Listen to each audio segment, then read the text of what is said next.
When Marcelo Bielsa went to Colombia to interview for the position of head coach, this was way before 2010, he came with various boxes filled with dossiers.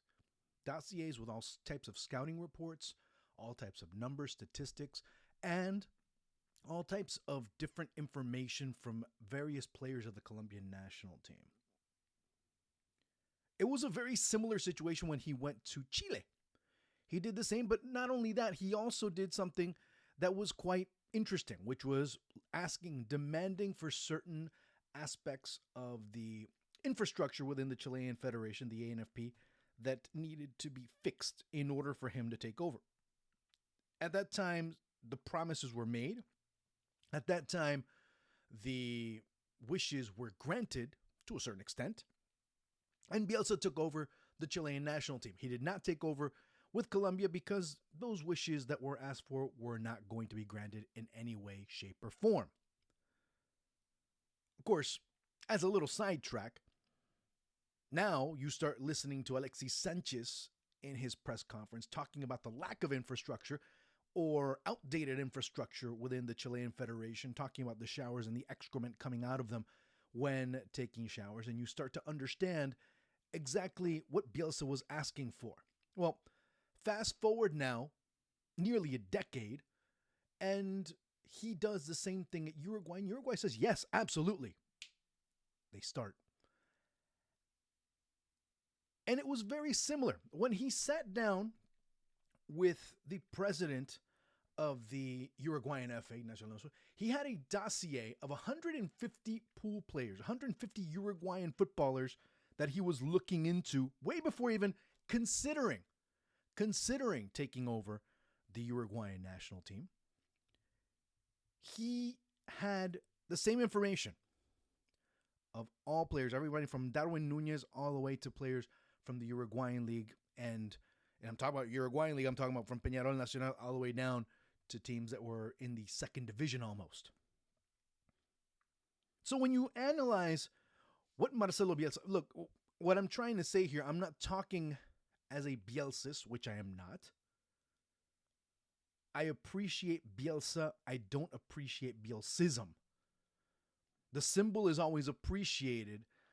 The fanatical side of it all, and of course you can apply that for many aspects of life, it can end up being something detrimental to the idea of what the symbol actually means. Sometimes even denigrating it, bastardizing it, and even kind of transforming it into something that's not, which is what Bielsism has done to a certain extent with the philosophies and the way of thinking of Marcelo Bielsa. Now, I'm not saying that he's the greatest coach in history.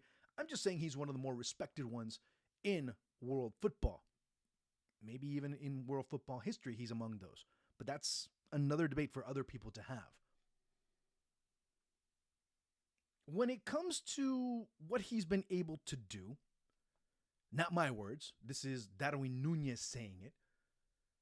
Darwin has said that basically what he's been able to do is to have information already given to the players.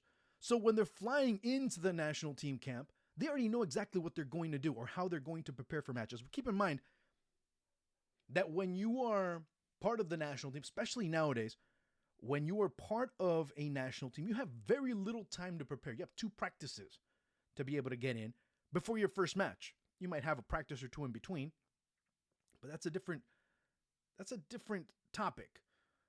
The preparation that you need to have, everything that you need to have in place before your players arrive into camp ends up being the difference between the team being prepared or not. So when you look at what Marcelo Bielsa has been able to do, Darwin Nunez knows what he has to do. Sergio Rochet knows what he has to do. And so on and so forth. Valverde and Nico de la Cruz and many others know exactly what they have to do once they get to camp. They know how they have to set themselves up. They know how they have to play. They know where their responsibilities lie. And not only that, they know where their responsibilities lie in reference to their teammates around them. So that preparation takes a great deal of work. Meetings and anticipating how these players are going to come, the amount of time they've played, the amount of time they haven't played.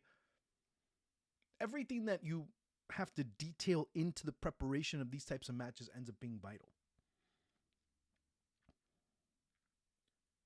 Not only that, what Marcelo Bielsa has been able to do, and again, this is not me trying to make this an aggrandizing figure. I'm not trying to make him greater than what he is. I'm just talking about the work that he's been able to do and how it's impacted the players. Because Darwin Nunez, in a press conference, and Darwin Nunez tends to be the player that is going to be mentioned a lot in this episode. Why? Because, well, he's been the one that's been in the middle of the spotlight during this entire World Cup qualifying phase. Darwin Nunez has said that one of the things that Bielsa's done that has helped him not only understand his philosophy, but also has helped him at Liverpool. And we see how much of an impact he's been with Liverpool this season. Little tidbits, drop back a meter or two, place yourself out here a little bit more, understand where the ball's going to be coming. Just little tiny adjustments that Bielsa's been able to do are not only so Darwin Nunez or Nico de la Cruz understand. It's Darwin Nunez to understand in reference to Nico de la Cruz or Mo Salah or Thiago Alcantara, or maybe not going through a great run of form, but an Alexis McAllister, or so on and so on and so on. You end up learning, and Valverde has said this too, many others in the Uruguayan national team have also attested to this, that Bielsa has been able to help them at the club level as well with some of the bits of advice. And now, we can take a step back and we also look at other players, but in the past, Pablo Aimar talked about the impact he's had. Pablo Aimar talks about the impact he's had for him as a player, and not only as a player, as a coach now. So when you start to analyze the impact that Marcelo Bielsa is having, well, it's a big one at Uruguay. Keep in mind, he's a coach that ended up breaking 2 very long streaks. One of 22 years of having not beaten Brazil in their own backyard. And one where he had never, or Uruguay had never beaten Argentina in World Cup qualifying play. Now, let's not include Copa America on that. That's a different topic, but yes, you can include that if you want to. That was basically the last time that Uruguay beat Argentina on Argentine soil. And you do that in back-to-back matches. Ladies and gentlemen, you have to say nothing else, but you can basically say that these Uruguayan players have started to believe in what Marcelo Bielsa is selling them. I don't care who you are. I don't care if you don't like him, or you do like him, or you worship him, or you abhor him. But the reality is that the players that have to listen are listening and buying in. Does this make them a contender for anything big? Maybe. I don't know. It's still early. But if there's a team in South American football that's made a huge statement, that has made a gigantic statement in terms of what they've been able to do, and have translated onto the pitch, and have translated into results, it's definitely Uruguay, who in the process got much younger, in the process had a lot of their sacred cows excluded or kind of ushered away in the back, sometimes even being excluded completely. Luis Suarez and Cavani were a bit of an exception to the rule. Same thing for Jose Maria Jimenez, who did come in later on in the match against Argentina. But in the past, Luis Suarez would have never been on the bench, and never would have been on the bench and not played a match, being healthy. Obviously, Cavani got injured, so that's a different topic. But when you analyze everything that's going on, and now that Darwin Nunez is the man, and now that Nico de la Cruz is one of his partners, and Jorge Andarascaeta can come into his own, and Federico Valverde is this linchpin in the middle. He's just absolutely unstoppable in the middle of the pitch. Ugarte. New names. A new generation of players. New generation of players that have matured quickly and in the most strenuous of situations at the biggest clubs in the world. well, you surely know that this team has the potential. Please underline what I said there. Has the potential for big things. Did they basically slam the table and say, hey, we're here? Argentina aren't going to win the Copa America that easily? Yeah, maybe. Maybe. There's still a long ways to go from now in the middle to end of November 2023 to the middle of next year, of next summer. A lot of things can happen. But they surely have done one thing. They have asserted themselves as a team to beat in world football. Now, will time continue to establish that pattern or be able to establish their run of form? That's still to be seen. I'm only talking about the immediate. We're prisoners of the present because we can't tell the future.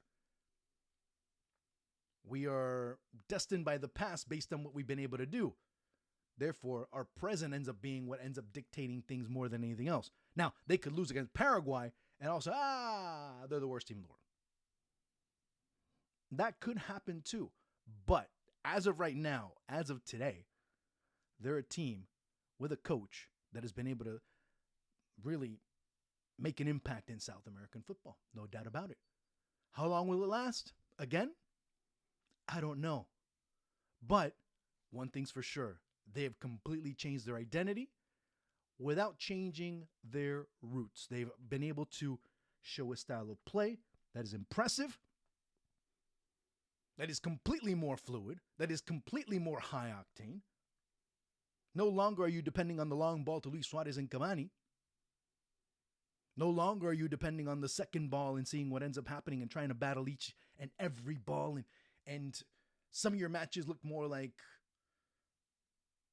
ground and pound football instead of fluid, well technically played football. I'm not saying one's worse or one's better than the other. One had its results. The other one's slowly beginning to show theirs. Slowly. But, like I said before, Uruguay is definitely a team to watch.